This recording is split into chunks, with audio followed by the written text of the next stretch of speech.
తింటే గారెలే తినాలి, వింటే భారతం వినాలి. నమస్తే ఫ్రెండ్స్, మహాభారతం 59వ ఎపిసోడ్‌కి స్వాగతం. కురుక్షేత్రం 16 రోజు, 17 రోజు కర్ణుడి మరణం చాలా బావుంటది. ఫస్ట్ ఒక లైక్ కొట్టి ముందుకెళ్ళండి.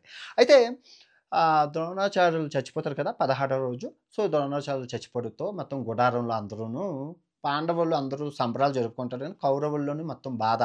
ఇప్పుడు సర్వసైన్యాధ్యక్ష పదవి ఎవరు అనేసి. ఎందుకంటే పాండవుల సైడు సర్వసైన్యాధ్యక్ష పదవి దుష్టజనుడు అలాగే ఉన్నాడు. మారలేదు. కానీ ఇటు సైడు భీష్ముడు ఎళ్ళాడు, ద్రోణాచార్యులు ఇప్పుడు ఎవరు అని చెప్పి కృపాచార్యులు, అశ్వత్థామ మరి ఉన్న పెద్దలు అక్కడ. అశ్వత్థామ, దుర్యోధనుడు, కర్ణుడు, శకునిమామ ఇలా అందరూ కూర్చుంటారు. ముందు శకునిమామకి ఇద్దాం అనుకుంటారు. ఎవడు దుర్యోధనుడు. మామే కాదని. వద్దు అని కృప నాకొద్దు అంటాడు. తర్వాత అశ్వత్థామ అంటాడు, నాకు నా వయసు సరిపోదు ఎక్స్‌పీరియన్స్ అంటాడు. అయితే అప్పుడు అందరూ అనుకోని మనందరి దగ్గర కన్నా కర్ణుడి దగ్గర అస్త్రశస్త్ర నైపుణ్యాలు ఎక్కువున్నాయి. ఆయన సూతుడని మీరు అనుకుంటున్నారు కానీ ఆయనే తగిన ఇది. మీరు సర్వసైన్యాధ్యక్ష పదవి ఆయనకి నిర్మొహమాటంగా ఇవ్వచ్చు. ఎందుకంటే ఎక్కువ అస్త్రశస్త్రాలున్నాయి. అక్కడ అర్జున్‌కి ఈక్వల్‌గా ఉన్నాడు. అని అనగానే కృపాచార్యులు సజెస్ట్ చేస్తారు. అనగానే ఇంకా ఎంత తిట్టుకున్నా end of the day work is work కదా! వర్క్ ప్రకారం కృపాచార్యులు సజెస్ట్ చేస్తే దుర్యోధన అంటారు అలాగని చెప్పి, మిత్రమా సర్వసైన్య పదవి స్వీకరించడానికి నువ్వు సిద్ధమా అంటే నేను సిద్ధమే అంటాను. ముందున్న ద్రోణాచార్యులే గాని, భీష్మాచార్యులే గాని పాండవుల పక్షపాతం చూపించారు. వాళ్ళు తలుచుకుంటే ఎంతసేపు ఈ యుద్ధాన్ని ఫినిష్ చేయడం. కానీ వాళ్ళ పక్షపాత బుద్ధి వల్ల మనం ఇంతవరకు వచ్చాము. కానీ నువ్వు ఆ పక్షపాత బుద్ధి చూపించవని నేను కోరుకుంటున్నాను అంటే, మిత్రమా ఈ ప్రాణం ఉన్నంత వరకు నేను నీకు వినయ విధేయతలతో పనిచేస్తాను మాటిస్తున్నాను అనగానే సర్వసైన్యాధ్యక్ష పదవి కిరీటం పెట్టి 17వ రోజు 16వ రోజు యుద్ధం స్టార్ట్ అవుతది. 16వ రోజు యుద్ధం స్టార్ట్ అయితే 16వ రోజు కర్ణుడించి మకర వ్యూహంతోనెళ్తారు. పాండవులేంచి అర్ధచంద్రాకార వ్యూహంతో వస్తారు. అయితే 16వ రోజు యుద్ధం స్టార్ట్ అవుతది. యుద్ధం స్టార్ట్ అవ్వగానే ఇంకా వీళ్ళంతా హోరాహోరీ ఫైటింగ్ చేసుకుంటుంటారు. హోరాహోరీ ఫైటింగ్ చేసుకుంటుంటే ఈయన మకర వ్యూహంకి సర్వసైన్యాధ్యక్షుడు కదా! అటు ఇటు కదలకూడదు. అక్కడ అర్జున్ ఉన్నాడు, అదిగో అలాగే భీముడు ఉన్నాడు అని వెళ్ళిపోకూడదు. ఇంతకు ముందైతే వెళ్ళిపోవచ్చు. ద్రోణాచార్యుల కాలంలో అయితే వెళ్ళిపోవచ్చు. కానీ ఇప్పుడు సర్వసైన్యాధ్యక్షుడు అంటే ఈయన ఆధ్వర్యంలో మొత్తం గ్యాంగ్ అంతా ఉండాలి. సో, అక్కడ అర్జునుడు ఉన్నా కూడా వెళ్ళలేడు.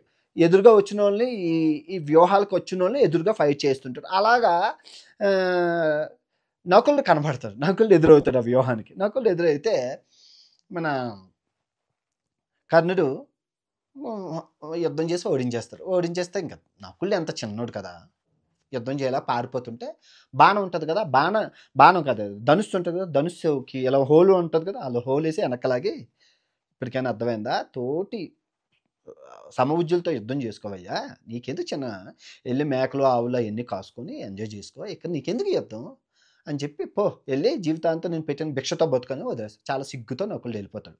ఎందుకంటే కుంతీదేవికి మాట ఇచ్చారు. పాండవులు అర్జునుడు తప్ప మిగతా వాళ్ళు ఎవరిని దొరికినా చంపననేసి. అయిపోయింది. అయితే ఇక్కడ కృపాచార్యులు దుష్టజనుడితో యుద్ధం స్టార్ట్ చేస్తారు. అలాగా నెమ్మదిగా యుద్ధం అలా మొదలై ఎందుకంటే ఇటు సైన్యం లేదు, అటు సైన్యం లేదు. ఇటు పెద్ద పెద్ద తలకాయలు లేదు, అటు పెద్ద పెద్ద తలకాయలు లేరు. ఇంకా యుద్ధం నెమ్మదిగా ఉంటది. ఆ రోజు సూర్యాస్త సమయం అయిపోతది. 17 రోజు అయిపోతది. అయితే అందరూ గుడారాల్లోకి వెళ్ళిపోతారు. అయితే పాండవులు చిల్లుగానే ఉంటాడు. ఇంకా పోయిందిలే ఇంకా అక్కడ పెద్ద తలకాయలు ఎవరు లేరు అనేసి చిల్ అయిపోతారు. కానీ కౌరవుల్లో టెన్షన్ ఉంటది. అయితే దుర్యోధనుడు కర్ణుడి రూమ్‌కెళ్ళి, మిత్రమా మరి అర్జునుడి సంగతి ఏంటి అంటే, మిత్రమా నువ్వు అనుకున్నట్లు నేను ఈరోజు కర్ణుడిని చంపేస్తున్నాను. అదే రేపు 17వ రోజు కర్ణుడిని చంపేస్తున్నాను. ఎలాగా ఏంటి అని చెప్పే ముందు కర్ణుడికి నాకు శక్తి చూద్దాం. ఎవరు శక్తివంతుడని నువ్వు అనుకోవచ్చు. కరెక్ట్‌గా చెప్పాలంటే నీ మిత్రుడు ఈ కర్ణుడే రాధేయుడే శక్తివంతుడు. ఎందుకంటే అర్జునుడి దగ్గర ఎన్ని అస్త్రశస్త్రాలున్నాయి సరిసమానంగా నా దగ్గర ఉన్నాయి. ఆయన బ్రహ్మాస్త్రం వేస్తే నేను బ్రహ్మాస్త్రం వేస్తాను. ఆయన ఏ ఆగ్నేయాస్త్రం నేను ఆగ్నేయం వేస్తాను. వాయువాస్త్రం వేస్తే నేను ఆయన గరుడాస్త్రం నేను ఆయన ఏ అస్త్రం వేసినా దానికి విడివిడిగా అస్త్రం నా దగ్గర ఉంది. ఓకే. కానీ అర్జునుడి దగ్గర లేని అస్త్రశస్త్రాలు నా దగ్గర ఉన్నాయి. అస్త్రశస్త్రాలు ఇద్దరం సమానమే. ఆయన దగ్గర ఉన్నవి ఆయన దగ్గర ఉంటే నా దగ్గర ఉన్నవి నా దగ్గర ఉన్నాయి. తర్వాత ఆయన దగ్గర గాంధీవం ఉంటే దానికి శక్తికి మించిన దాన్ని మించిన ఇది ధనస్సు విజయధనస్సు. సాక్షాత్తు దేవేంద్రుడికి, పరశురాముడికి ఇస్తే అది నాకిచ్చారది. ఏ అంటే అది చాలా శక్తివంతమైనది. దానికి అపజయం లేదు. ఓకే. తర్వాత ఇంక చూసుకుంటే ఇవి సరిసమానాలు ఇద్దరికిని. కానీ ధైర్యం అర్జునుడి కన్నా నాకెక్కువ. పౌరుషం అర్జునుడి కన్నా నాకెక్కువ. శౌర్యం అర్జునుడి కన్నా నాకే ఏ విధంగా చూసుకున్నా అర్జునుడి కన్నా 10 రెట్లు నేనే ఎక్కువగా ఉన్నాను. సో, నువ్వు ఆ సంకోచించక. కాకపోతే నాకు చిన్న మెలికుంది. అర్జునుడి దగ్గర రథసారథి గొప్పవాడు శ్రీకృష్ణుడు. కానీ నా రథసారథి కామన్ మ్యాన్.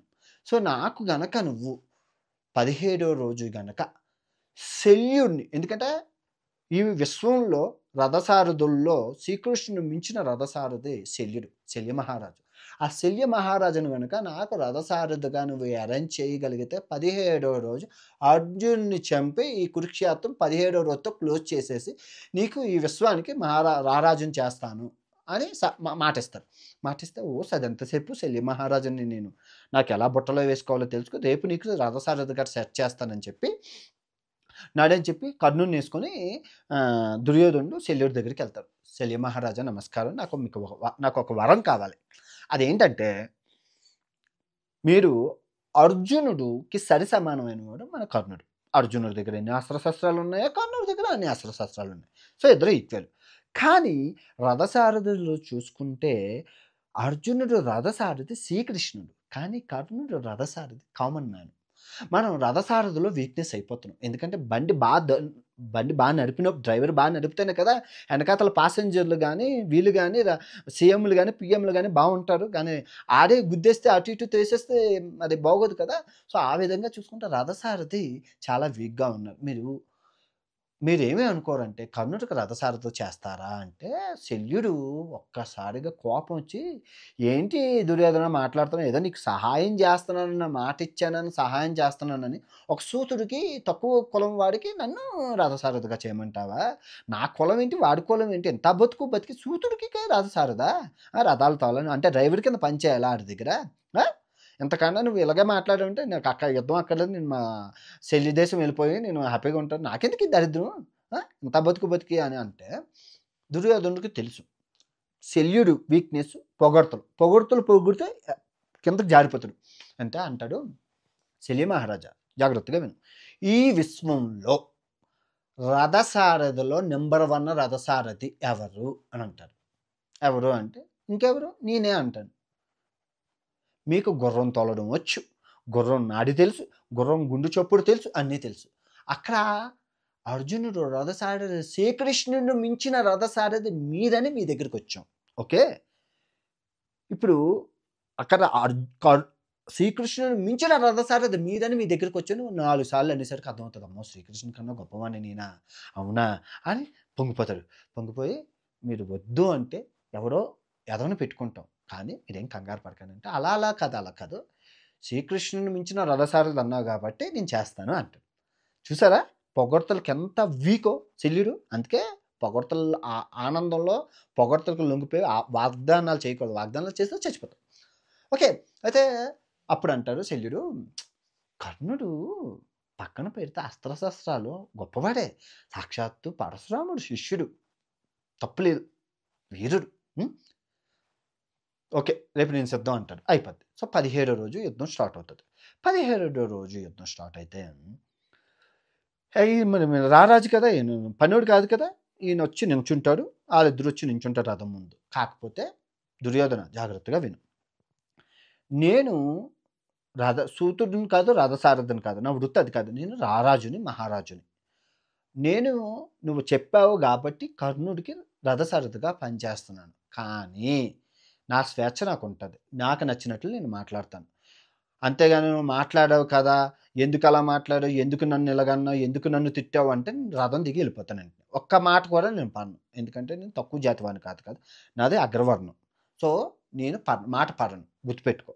ఓకే, ఆ కండిషన్ మీద అయితే నేను రథసారథి చేస్తాను, లేదంటే నేను చేయను అంటాడు.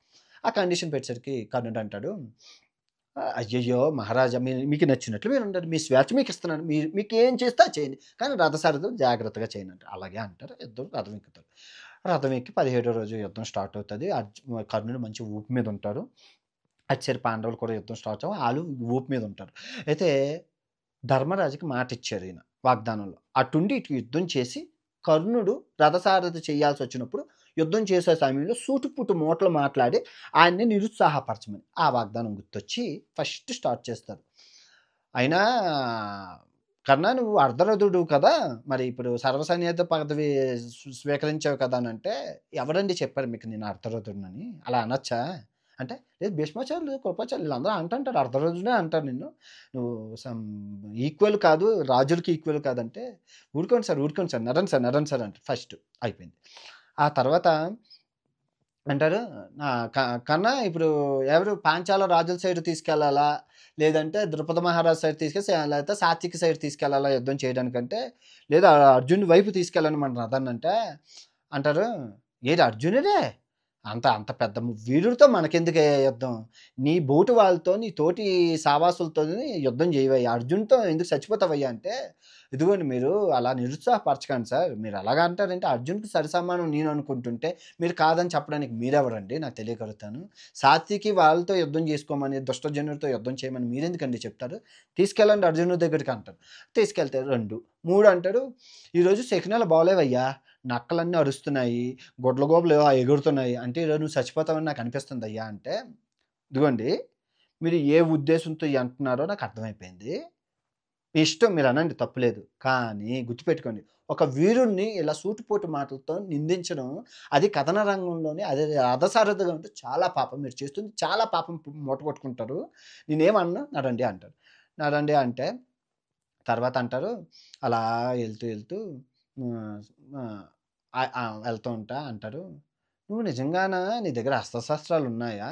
ఏవైనా పనికొస్తాయా? లేదంటే మర్చిపోతావా? ఎందుకంటే పరశురాముడు ఇచ్చిన శాపం ఉందని అంటున్నావు కదా!